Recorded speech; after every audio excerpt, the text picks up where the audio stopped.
Hello नमस्कार जय हिंद। कैसे हैं आप लोग। मैं विनोद बिंद आप लोगों का बहुत बहुत स्वागत करता हूं दोस्तों। और आज हम पढ़ने वाले वैदिक संस्कृति है ना।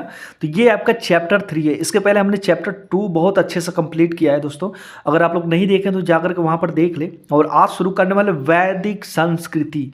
तो वैदिक संस्कृति किसे कहते हैं है ना। तो बिना टाइम नुकसान किए हुए शुरू करते हैं, क्योंकि फालतू का अगर मैं बाहरी लेक्चर दूंगा तो काफ़ी टाइम हो जाएगा। तो इससे बेहतर है कि जो आपका 1-2 मिनट बच रहा है ना, हम उसको इसी में कंप्लीट करें। क्योंकि जानते हैं आज के समय सबके पास समय कम है। कोई भी अगर 2 या 3 सेकेंड का अगर एड भी आ जाता है ना, तो लोग तुरंत उसको स्किप करते हैं। या फिर मैं फालतू का 2-3 मिनट क्यों बर्बाद करूँ, है ना। तो वैदिक संस्कृति किसको कहते हैं। देखिए, कुल मिला जुला करके वैदिक काल में जो लोगों की संस्कृतियां थी उसी को तो वैदिक संस्कृति कहते हैं, है ना। देखिए, 1500 ईसा पूर्व से जो नवीन संस्कृति सप्त सिंधु प्रदेश में विकसित हुई उसी को वैदिक संस्कृति कहते हैं, है ना। सप्त सिंधु प्रदेश का मतलब हो गया कि सातों नदियों के बीच में जो लोग रहते थे, है ना। ये सप्त सिंधु का मतलब, सप्त का मतलब सात, सिंधु मतलब ये सातों नदियों की बात कर रहा है, ठीक है। तो उस समय जो सातों नदियों के बीच में रहते थे तो उनकी जो अपनी संस्कृति थी उसी को वैदिक संस्कृति बोलते हैं। और वैदिक काल को अगर हम समझने की दृष्टि से या फिर अध्ययन की दृष्टि से देखें तो इसको 2 भाग में बांटते हैं। एक को ऋग्वैदिक काल, इसी को बोला जाता है पूर्व वैदिक काल। पूर्व मतलब पहले, यानी वैदिक काल के पहले वाला हिस्सा, ठीक है। और दूसरा बोला जाता है उत्तर वैदिक काल। उत्तर का मतलब होता है बाद में, यानी बाद वाला वैदिक काल, ठीक है।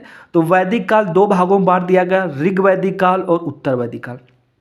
आप सुनिए, ऋग्वैदिक काल का जो समय था ये 1000 बीसी से लेकर के 1500 बीसी से लेकर के 1000 बीसी तक था, ठीक है। और उत्तर वैदिक काल का जो समय था ये आपका 1000 बीसी से लेकर के 600 बीसी तक था। तो अब एक एक करके हम इसके बारे में अध्ययन करते हैं। देखिए, ऋग्वैदिक काल है ना, ऋग्वैदिक काल इसका जो समय था 1500 बीसी से लेकर के 1000 बीसी तक था।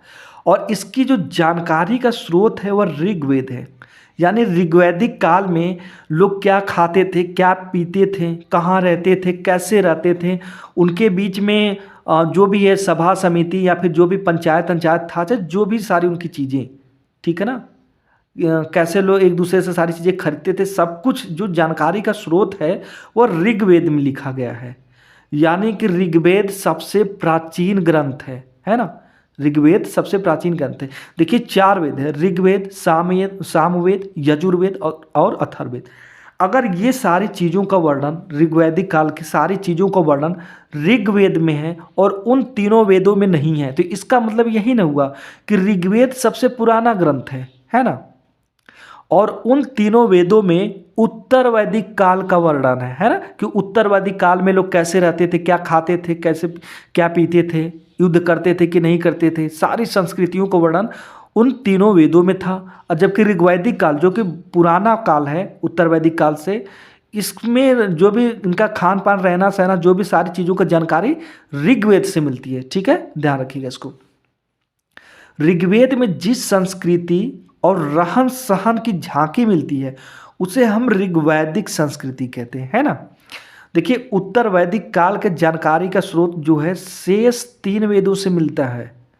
ये उत्तर वैदिक काल की बात कर रहा है, यानी इसका समय कितना था उत्तर वैदिक काल का, 1000 बीसी से 600 बीसी, ठीक है। शेष 3 वेद कौन कौन से हैं, सामवेद, यजुर्वेद और अथर्ववेद से उत्तर वैदिक काल के बारे में हमें जानकारी मिलती है, ठीक है। देखिए, हड़प्पा सभ्यता का जो पतन है 1500 ईसा पूर्व के आसपास हुआ था। इसीलिए माना गया कि आर्यों का जो भारत में आगमन है वो 1500 बीसी के आसपास हुआ होगा।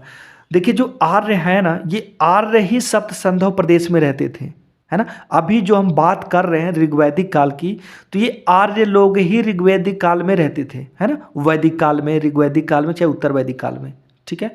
तो हम यहाँ पर आर्य लोगों की बात कर रहे हैं अभी। और ऋग्वेद में लोहे का जिक्र जो है नहीं है। ऋग्वैदिक आर्य जो है इसका मतलब लोहे से परिचित नहीं थे। ये बात समझ में आ गया, क्योंकि जब ऋग्वेद में लोहे का जिक्र ही नहीं है तो इसका मतलब यही हुआ कि ऋग्वैदिक आर्य जो लोग थे वो लोहे से परिचित नहीं थे। 1000 बीसी में एटा, ये उत्तर प्रदेश में पड़ता है, एटा उत्तर प्रदेश का एक एटा जिला है, उसी के अतरंजी खेड़ा से खुदाई में लोहे का साक्ष्य मिला। जब ये लोहा 1000 बीसी में मिल गया तब से हम उत्तर वैदिक काल की शुरुआत मानते हैं। यानी कि 1000 बीसी से 600 बीसी तक को हम उत्तर वैदिक काल मानते हैं। यानी जब लोहे की खोज हो गई तब से उत्तर वैदिक काल की शुरुआत हो गई, है ना। अब उत्तर वैदिक काल के बारे में जान लेते थोड़ी बहुत। देखिए, जो लोहे का प्राचीनतम प्रमाण एटा जिला के अतरंजी खेड़ा से प्राप्त हुआ है, ऐसा माना गया कि उत्तर वैदिक काल का जो प्रारंभ है 1000 बीसी से प्राप्त होता है, क्योंकि उत्तर वैदिक काल में लोहे का जिक्र कई बार आया है ना। तो ये चीज़ें जान लीजिएगा, उत्तर वैदिक काल में लोहे का जिक्र कई बार आया है। तो ये ऐसा माना जाता है कि माने 1000 बीसी से उत्तर वैदिक काल की शुरुआत हो गई थी।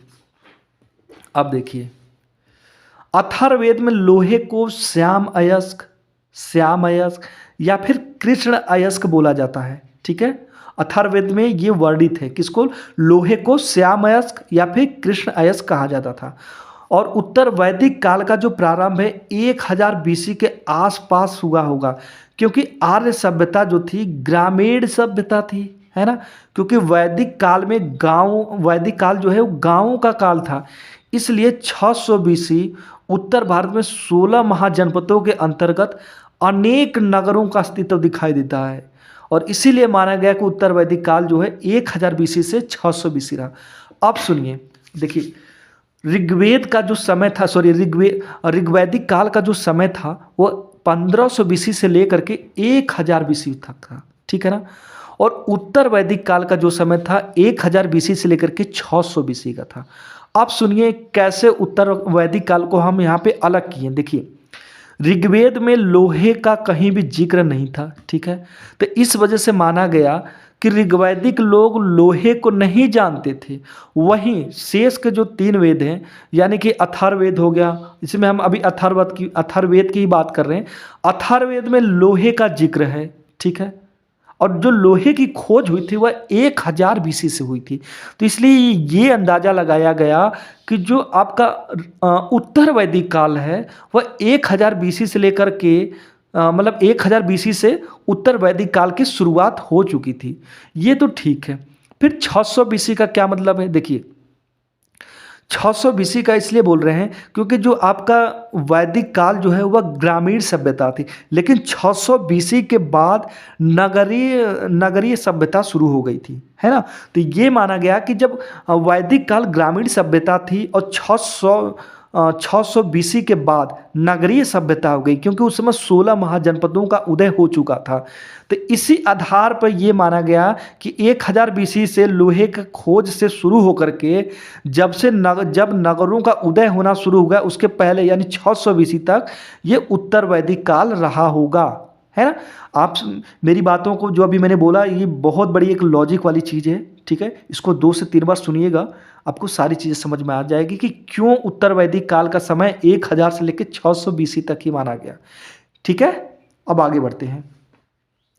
ऋग्वैदिक संस्कृति, देखिए, भारत में आर्यों का भौगोलिक विस्तार कहाँ तक था। जो ऋग्वैदिक लोग थे, जो आर्य लोग थे, ये भारत में उस समय कहाँ तक फैले थे ये देखना है।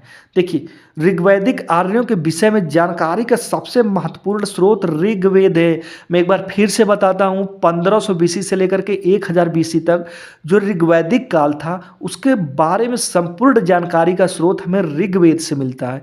ये सबसे पुराना वेद है, ठीक है।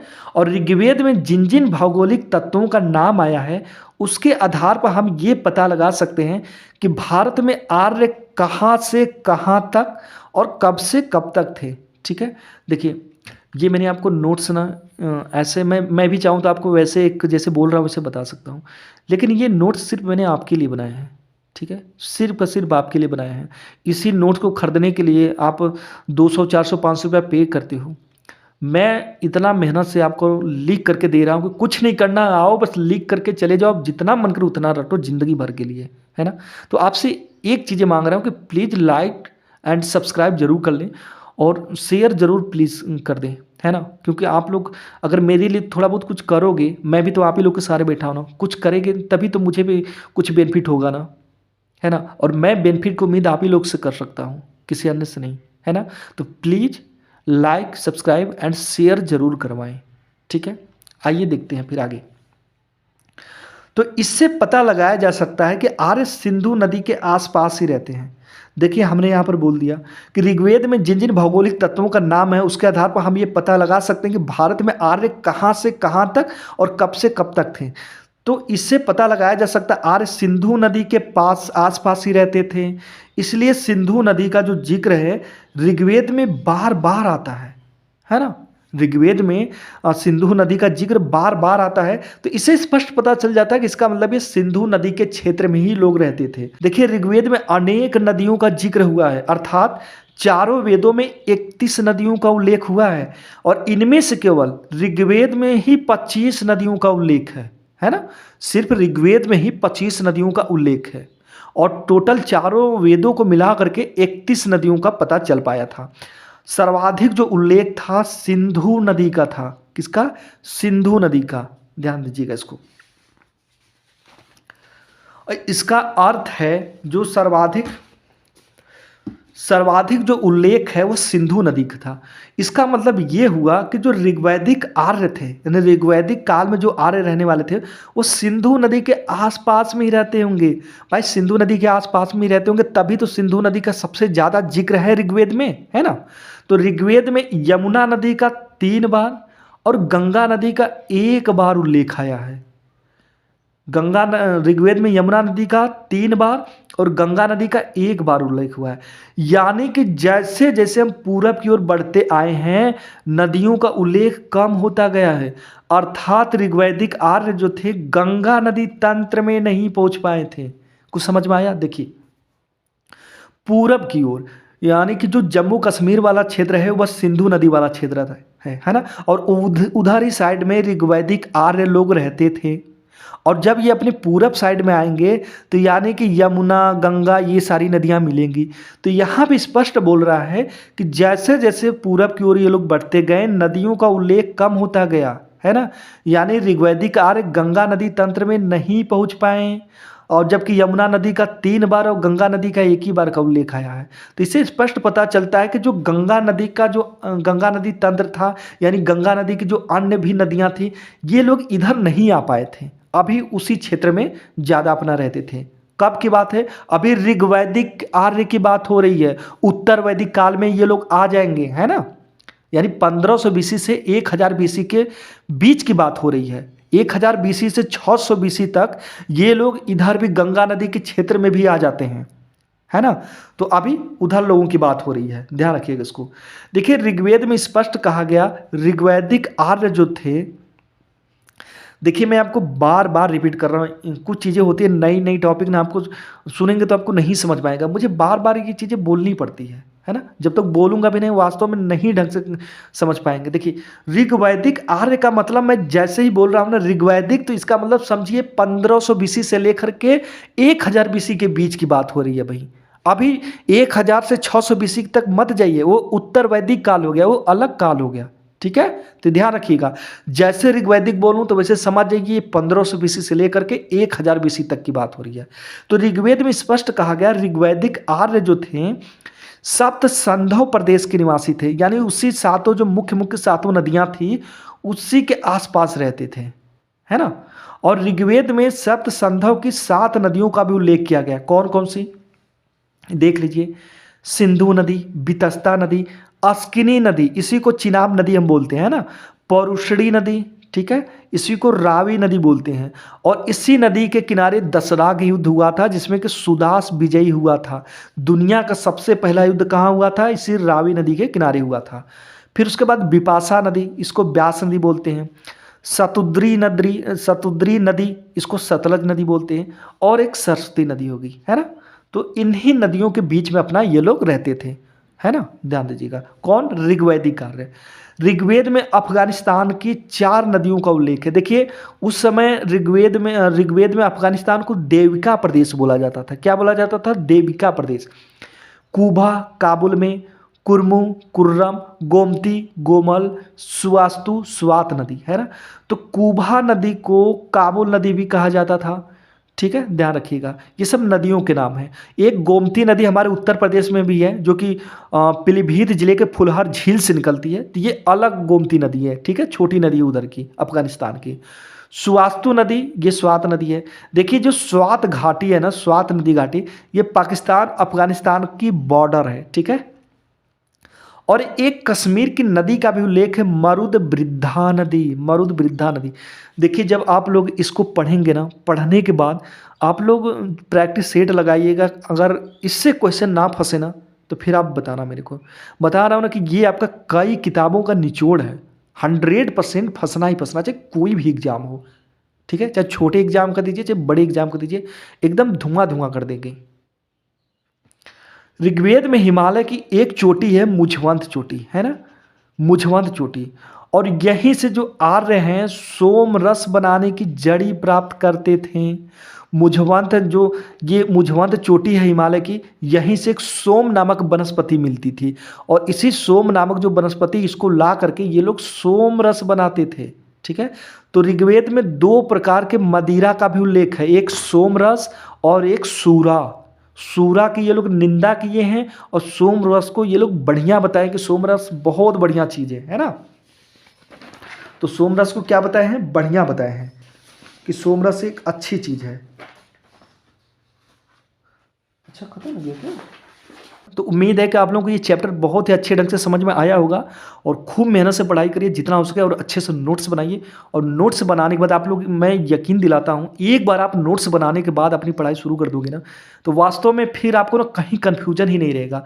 अभी आपको क्या है कि जब आप जीके जीएस वाला सारा ये सिस्टम उठाते होंगे ना पढ़ने के लिए, तो आप लोगों को समझ में नहीं आता मैं कहाँ से पढ़ूँ, कहाँ से पढ़ूँ, कैसे पढ़ूँ, है ना। मैथ है तो देखिए, मैथ रीजनिंग ये सारी चीज़ें आप पढ़ सकते हैं एक सीरीज से, लेकिन इसको पढ़ने के लिए आपको खुद ही नहीं, सब लुसेंट ले लेंगे या फिर कोई भी एक जीके जीएस का एमसीक्यू टाइप का कोई भी किताब ले लेंगे, आप लोगों को खुद ही नहीं समझ में आया कि मैं वास्तव में इसको कहाँ से पढ़ूँ, है ना। लेकिन यकीन दिलाता हूँ, जो चीज़ें भी मैं आपको मटेरियल दे रहा हूँ उसको आप नोट्स बनाइए, लिखिए, और फिर पढ़ाई की शुरुआत करिए, फिर देखिए मज़ा। फिर वास्तव में कोई भी एग्जाम हो एकदम धुआं धुआं की तरह ना कर दे तो फिर कहना।